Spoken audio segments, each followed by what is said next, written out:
శ్రీ గురుభ్యో నమ.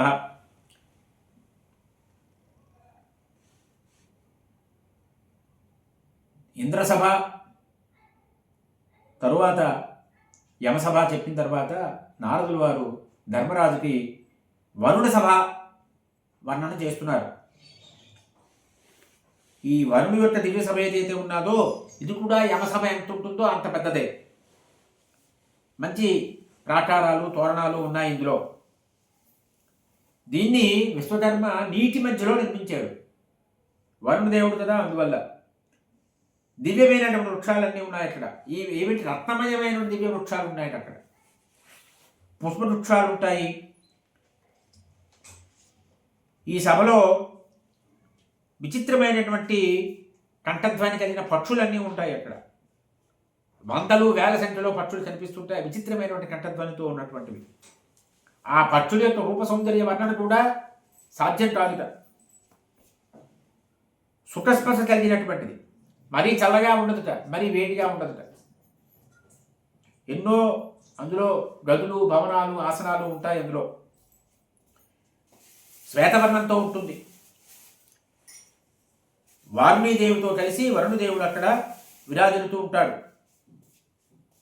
దివ్యమాలలు, దివ్య గంధాలు, దివ్య అనులేపనాలు ధరించినటువంటి ఆదిత్య జనం అక్కడ వరుణదేవుని ఉపాసన చేస్తూ ఉంటారు. ఇక్కడ నాగులందరూ ఉంటారు. ఇక్కడ వాసుకి, తక్షకుడు, నాగుడు, ఐరావతుడు, కృష్ణుడు, లోహితుడు, పద్ముడు, చిత్రుడు, ధృతరాష్ట్రుడు, మణినాగుడు, కౌరవుడు, ఈ రకంగా అనేకమైనటువంటి కర్కోటకుడు, ధనంజయుడు, పానిమంతుడు, ప్రహ్లాదుడు, జనమేజయుడు ఇత్యాది పేర్లు ఉన్నటువంటి అనేక మంది నాగులందరూ కూడా వరుణుడు చుట్టూ చేరి కొలుస్తూ ఉంటారు. అనంతుడికి ఉచితమైనటువంటి ఆసనాన్ని ఏర్పాటు చేస్తాడు వరుణుడు. అనంతుడికి చేసి అనంతుడిని సత్కరిస్తూ ఉంటాడు. వాసుకి మొదలైన వారందరూ కూడా శేషుడి యొక్క ఆజ్ఞ తీసుకొని అక్కడ వారి ఉచిత ఆసనాల మీద కూర్చుని సేవిస్తూ ఉంటారు. బలి చక్రవర్తి అక్కడ ఉంటాడు. నరకాసురుడు, ప్రహ్లాదుడు, విప్రచిత్తు, దుర్ముఖుడు, ఘటోదరుడు, మహాపాసుడు, విరూపుడు, రావణుడు, వాలి, దశావరుడు, సంహ్లాదుడు, ఇటువంటి వారు దైత్య గణమంతా కూడా అక్కడ వరుణుడిని సేవిస్తూ ఉంటారు. ఎవరయ్యా వీరందరూ అంటే చాలా శౌర్య సంపద కలిగినటువంటి వారు, కొంతమంది చిరంజీవులైనటువంటి వారు వారిలోనే. వీరి యొక్క దీక్ష, వీరి చరిత్ర, వీరి వృత్తాంతంతా కూడా చాలా సర్వోత్తమైనటువంటిది. తదా సముద్రాశ్చత్వారః నదీ భాగీరథీస కాళిందీ విదిశావేన నర్మదా వేగవాహిని. 4 సముద్రాలు, చతుస్సముద్రాలు వరుణుని సేవిస్తూ ఉంటాయి అక్కడ. అందుకే మనం వరుణ కలశంలో 4 సముద్రాలని ఆవాహన చేస్తాం వరుణ మండపం మీద. గంగా నది సేవిస్తూ ఉంటుంది వరుణుణ్ణి. యమున, విదిశ, నర్మద, వేగవాహిని.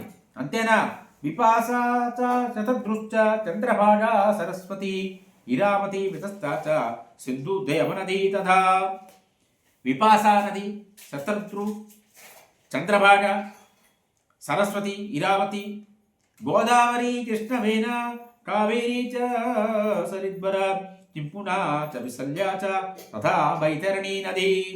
గోదావరి, కృష్ణవేణి, కావేరి, విసల్య, వైతరణి, తృతీయ, జ్యేష్ఠిల, సోణ మహానది, చర్మణవతి, పర్ణాస మహానది, సరయూర్వారవత్యాధా లాంగలీ చ పరిస్వరిద్వర, కరతోయ తదాత్రేయీ లోహిత్య మహానది. సరయూ నది, వారవతి, లాంగలి, కరతోయ, ఆత్రేయి, లోహిత్య. ఈ లోహిత్య అనేది నదం. లంగతి, గోమతి, సంధ్య, త్రిశూరసి, అనేకమైనటువంటి విఖ్యాతమైనటువంటి తీర్థాలన్నీ కూడా వరుణదేవుడిని సేవిస్తూ ఉంటాయి. సమస్త నదులు, జలాశయాలు, సరస్సులు, బావులు, వాగులు, చెరువులు, అంటే నీటికి ఆధారమైనవన్నీ కూడా వరుణుని సేవిస్తూ ఉంటాయి. మడుగులు, అన్ని దిక్కులు, భూమి, పర్వతాలు, సమస్త జలచర ప్రాణులు. ఇవి రూపాలు ధరించి ఆ వరుణదేవుని ఉపాసిస్తూ ఉంటాయి. గంధర్వులు, అప్సరసులు అందరూ కూడా గీతాలు వాద్యాలతో వరుణుని స్తుతి చేస్తూ ఉంటారు. రత్నమయమైనటువంటి పర్వతాలన్నీ సేవిస్తూ ఉంటాయి.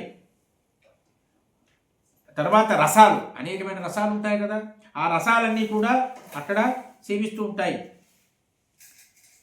ఈ వరుణదేవుడు యొక్క మంత్రి సునాభుడు. వారుణత దదామంత్ర సునాభ పరిభాసతే పుత్ర పౌత్రే పరివృత గోమ్నామన పుష్కరేణ చ. ఈ వరుణు యొక్క మంత్రి సునాభుడు అనేటువంటి వాడు. అతడు తన పుత్ర పౌత్రాదులతో కలిసి గో పుష్కర నామాలు జరిగినటువంటి తీర్థాలు, మన పుష్కరాలు జరుగుతాయి కదా, ఆ తీర్థాలన్నీ వాళ్ళతో కలిసి వరుణదేవుడిని సేవిస్తూ ఉంటాడు. సర్వే విఘ్నంతస్తే తమీశ్వర ఉపాసతే. వీళ్ళందరూ కూడా, అంటే పర్వతాలు, సముద్రాలు, నదులు కూడా ఒక దేహదారులై సేవిస్తుంటారు, అక్కడ ఉపాసన చేస్తుంటారు వరుణదేవుని. ఈ వరుణ సమను కూడా నేను గతంలో అలాగా సంచారం చేస్తున్నప్పుడు ఆ దర్శనం చేసుకోవడం జరిగింది అయ్యా. ఈ ఇంద్ర సభ తర్వాత వరుణ సభను కూడా నేను చూడడం జరిగింది అనేటువంటి విషయము వారు నారదులు వారు యుధిష్ఠిర ధర్మరాజుకి తెలియజేశారు. స్వస్తి ప్రజాభ్య పరిపాలయంతాం న్యాయేన మార్గేణ మహిమహీషాః గోబ్రాహ్మణేభ్యః శుభమస్తు నిత్యం. లోకా సమస్తా సుఖినో భవంతు.